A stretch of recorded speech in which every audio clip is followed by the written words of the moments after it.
Welcome back. వలస నేతల్ని నమ్ముకుంటే పులుసులో పడ్డట్టయిందట బీజేపీ పరిస్థితి. తెలంగాణలోని ఆ ఉమ్మడి జిల్లాల్లో గత ఎన్నికల్లో ఒక ప్రయోగం చేసింది కాషాయ పార్టీ. పార్టీలోని పాత నేతల్ని కాదు పొమ్మని కొత్త నేతల్ని ఏరి కోరి మరీ తీసుకొచ్చి పోటీ చేయించింది. ఆ ఎన్నికల్లో కమలం పార్టీ ప్రయోగం ఘోరాతి ఘోరంగా వికటించింది. ఆ తర్వాత ఆ పారాషూట్ నేతలు బీజేపీకి ఒక రేంజ్లో జలకిచ్చారట. కాషాయ పార్టీ పెద్దల్ని పరేషాన్ చేసేశారట. దీంతో పార్టీలోని పాత కాపులు తెగ సంతోషపడిపోతున్నారని టాక్.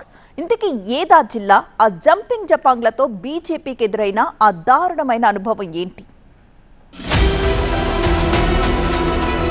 పోటీ చేశారు, పార్టీని మర్చిపోయారు. ఇది అభ్యర్థుల తీరు. బీజేపీకి జలక్కిచ్చిన నేతలు. కరీంనగర్ పార్లమెంటు స్థానం పరిధిలో బీజేపీ బలంగా ఉంది. వరుసగా 2 సార్లు ఇక్కడి నుంచి బీజేపీ ఎంపీగా బండి సంజయ్ గెలిచారు. ఇక 2023 అసెంబ్లీ ఎన్నికల్లో కొన్ని స్థానాల్లో అయినా విజయం సాధించాలని బీజేపీ అధిష్టానం భావించింది. దీంతో ఓ కొత్త ప్రయోగానికి శ్రీకారం చుట్టింది. పార్టీలో పనిచేసిన వారికి కాకుండా కొత్త వాళ్లకు టికెట్లు ఇచ్చింది. అయితే ఎన్నికల ఫలితాలు వచ్చిన కొద్ది రోజులకే కొందరు నేతలు పార్టీ ఫిరాయించారు.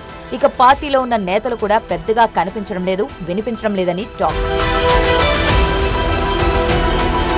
మానుకొండూరు అసెంబ్లీ స్థానం నుంచి మాజీ ఎమ్మెల్యే ఆరేపల్లి మోహన్ కి టికెట్ ఇచ్చింది బీజేపీ. ఎన్నికలకు ముందు ఆయనకు కాషాయ కండువా కప్పి పార్టీలో చేర్చుకున్నారు. ఇక ఎన్నికల్లో ఓటమి తర్వాత ఆయన బీజేపీ కండువా తీసేసి కాంగ్రెస్ కండువాను కప్పుకున్నారు. అదే స్థానం నుంచి బీజేపీ టికెట్ కోసం 2-3 నేతలు గట్టిగా ప్రయత్నం చేసినా అధిష్టానం వాళ్లను కనికరించలేదు. ఆరేపల్లి మోహన్ కు పిలిచి మరీ టికెట్ ఇస్తే ఆయన ఇప్పుడు పార్టీనే కాదు పొమ్మన్నారని బీజేపీ కేడర్ వాపోతున్నారు.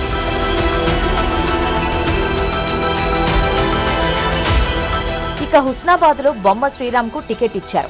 ఈయనకు డిపాజిట్ కూడా దక్కలేదు. ఓడిపోయిన కొద్ది రోజులకే కాంగ్రెస్ లో చేరిపోయారు.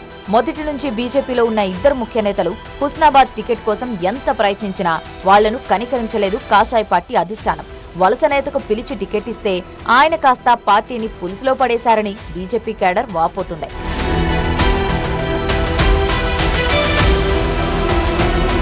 సిరిసిల్ల నియోజకవర్గం నుంచి నాన్ లోకల్ అయిన రాణి రుద్రమను బరిలో దింపింది బీజేపీ.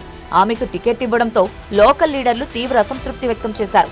ఎన్నికల్లో ఓటమి తర్వాత ఆమె సిరిసిల్ల నియోజకవర్గం వైపు కన్నెత్తి చూడటం లేదని చెబుతున్నారు. ఇక చొప్పదండి నుంచి బొడిగే శోభ పోటీ చేశారు.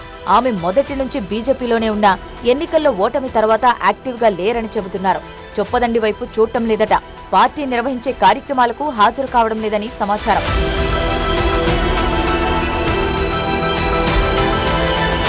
హుజూరాబాద్ అసెంబ్లీ స్థానం నుంచి పోటీ చేసి ఈటెల రాజేందర్ ఓడిపోయారు.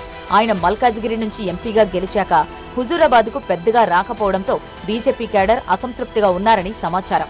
బీజేపీలో మొదటి నుంచి ఉన్నవాళ్లకు కాకుండా ఎన్నికల సమయంలో వచ్చే నేతలకు టికెట్ ఇస్తే పార్టీ బలోపేతం కాదంటున్నారు కార్యకర్తలు. అదే లోకల్ లీడర్లకు టికెట్ ఇస్తే పార్టీకి ఓటింగ్ పెరుగుతుందని వాళ్లంటున్నారు. మొత్తానికి వలస నేతల దెబ్బతో బీజేపీ పులుసులో పడిందంటున్నారు.